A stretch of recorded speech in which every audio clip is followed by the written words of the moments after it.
Esse trailer do Lanterna acendeu 1 milhão de discussões e a que tomou protagonismo acabou sendo essa questão do verde em relação à coloração do traje, que até fiz vídeo aqui no canal. Mas outra coisa que eu acho que é tão importante, se bobear até mais, é a relação do envelhecimento de certos personagens, né? A gente viu que o Hal Jordan agora, ele tá literalmente com a cabeça branca, né? No sentido de que a gente percebe que ele tá desgastado, envelhecido, que é diferente de todas as outras representações que a gente já tá acostumado nas animações ou jogos, ou em geral que a gente pensa em Hal Jordan, a gente consegue pensar numa versão mais jovem dele. E isso, considerando o universo compartilhado, tem muitas implicações, e é isso que a gente vai comentar aqui hoje, porque aqui é a Central da SHIELD, a gente tá ligado em tudo que tem de discussões do universo de heróis, especialmente quando é Marvel, então justamente eu vou tentar linkar isso com outros momentos que isso aconteceu no universo Marvel, para a gente poder fazer uma comparação, né? Porque, por exemplo, a gente pega esse arquétipo do herói meio decadente, numa linha descendente, assim, de não estar no 100% todos os seus poderes, quanto em questões estéticas, como a questão da coloração dos visuais, né? A gente vê isso tanto, especialmente em Logan, né, que fez o maior sucesso, que até proporcionou os outros filmes mais 18 de super-heróis, né, como no caso do Deadpool e Coringa, apesar deles terem ido por uma linha mais colorida, digamos assim, mais fantástica. Mas além desse envelhecimento do Logan, eu também vou aproveitar para comentar o que eles fizeram com o Hank Pym, o próprio universo tradicional do UCM, e também do Peter B. Parker, que a gente viu no Aranhaverso, né, que são 3 casos de um personagem ter sido envelhecido para considerar um contexto diferente do que a gente estaria acostumado para eles. E porque nem todos são ruins, nem todos são bons, né? E é justamente isso que eu vou teorizar como que vai ser o impacto disso no Lanterna Verde. E começando pelo Logan, o que eu acho que foi uma boa ideia adaptar esse universo alternativo, adaptar 100%, né, no caso, fazer uma versão totalmente diferente, baseada no quadrinho do velho Logan. A questão é que, por a gente já ter muito conteúdo dos X-Men, muito conteúdo do Wolverine solo, além das participações dele em equipes, digamos assim, então basicamente a gente já está acostumado com toda a possibilidade do Wolverine estar interagindo com diferentes personagens, ele fazendo amizades, até relação familiar dele com os X-Men. Então, a partir do momento que você cria um filme, ele basicamente no futuro, onde todo mundo morreu, automaticamente a gente já revive nossas memórias e pensa, putz, todo o esquema familiar que ele passou por todas essas décadas, né, sobre há séculos de vida, fez com que ele tivesse uma maturidade e agora foi tirada dele, né, totalmente catastrófica aquele futuro do velho Logan. E especialmente isso ativa na gente as memórias do que as histórias que a gente já tem sobre o personagem estão dizendo. Então, por exemplo, por isso que eu não... Inclusive sendo um universo alternativo, né? Vale comentar que não tem problema a gente fazer uma versão alternativa do Wolverine, porque ele tá muito em evidência, então é normal que eventualmente vai ter alguma história tirando ele fora da casinha.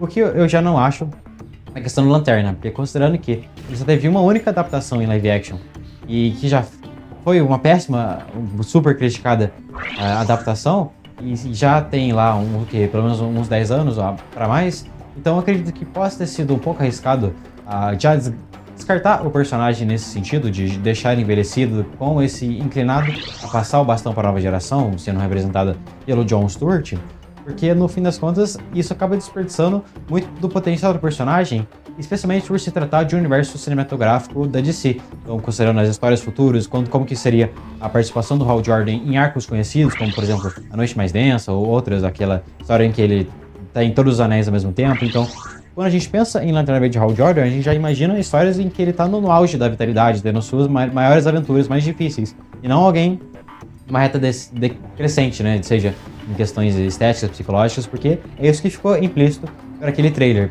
seja pela questão da cor marrom, né? Como se fosse a versão desgastada do verde, ou basicamente como se ele estivesse nem usando mais o traje de forma recorrente, né? Ele tá com aquele skin de detetive tradicional, digamos assim, só no casaco comum mesmo. Como se ele nem faz parte do ofício dele, digamos assim, nem se dá o trabalho de vestir o traje como seria na época de ouro dele.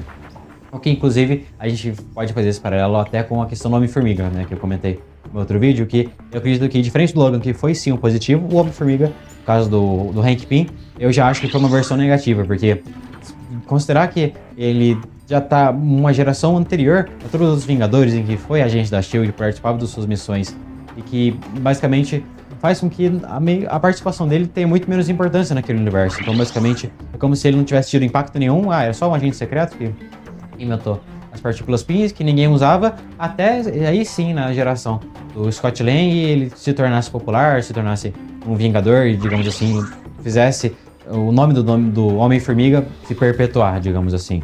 O que acabou descartando o Hank Pym, aqueles dilemas em relação ao outro, que era uma coisa relevante para o personagem, até questões psicológicas e familiares dele, digamos assim, que acaba sendo um personagem um tanto instável, ou seja, a questão de identidade, ele ter se tornado jaqueta amarela. Olha quantas facetas de um personagem foram desperdiçadas justamente porque ele não tá mais no auge, ele está simplesmente cumprindo o papel de ser o mentor da próxima geração. O que eu acredito que enfraqueceu muito a imagem do Hank Pym em relação a todo o potencial que ele tinha. Por outro lado, eu já acho, agora a gente comentar sobre o Peter B. Parker, eu também vejo como uma questão positiva, porque considerando que a quantidade de adaptações que o Homem-Aranha tem, seja animações ou 3 atores diferentes, com cada um quase uma trilogia, né, se for considerar a duologia do Andrew Garfield, mas aí quando você coloca no Aranhaverso, que aí sim também é uma variante que basicamente não tem pretensão nenhuma ser continuada, né? Digamos que o Homem-Aranha no Aranhaverso podia acabar no primeiro filme e não teria nenhum problema, digamos assim. Não teria expectativa do que aconteceria com o Peter B. Parker caso não tivesse virado uma trilogia, digamos assim, porque, em tese, a participação dele não interferia no o que estaria sendo enfoque do Miles Morales, né? Sendo ele o protagonista desses filmes. Então, por exemplo, a gente pega esse Peter Parker, mostra no futuro, em que ele se divorciou da Mary Jane, ele perdeu a autoestima, digamos assim, ele teve esses problemas de que o Homem-Aranha sempre tem, mas no caso, uma versão mais extremada, em que alterou até a autoestima dele, né?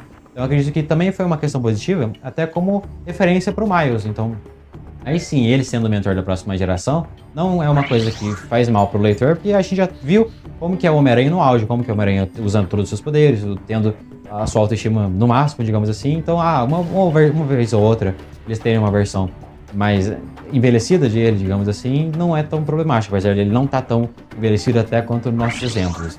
E percebe qual a diferença? Eu acho que deu pra ilustrar bem a comparação de que, se o personagem está muito em voga, a gente eventualmente quer ver alguma coisa diferente dele sendo utilizado. Se o personagem ele tem poucas participações e está tendo agora um momento em tela de se provar para um público, né, para renovar público, de certa forma, simplesmente mirando no longo prazo, que é um universo cinematográfico, que vão ter, em tese, várias participações desses personagens, eu acredito que foi uma decisão ruim envelhecerem o Hal Jordan. Mas eu quero que vocês comentem aqui embaixo se vocês concordam comigo, ou se até tem algum outro exemplo de personagem que foi envelhecido eu esqueci. E aqui nós estamos na Central da Shield, a gente tá ligado em todos os que vocês comentam, as suas ideias, e inclusive pode virar vídeos sobre essas discussões. Então vou indo, até mais, agentes.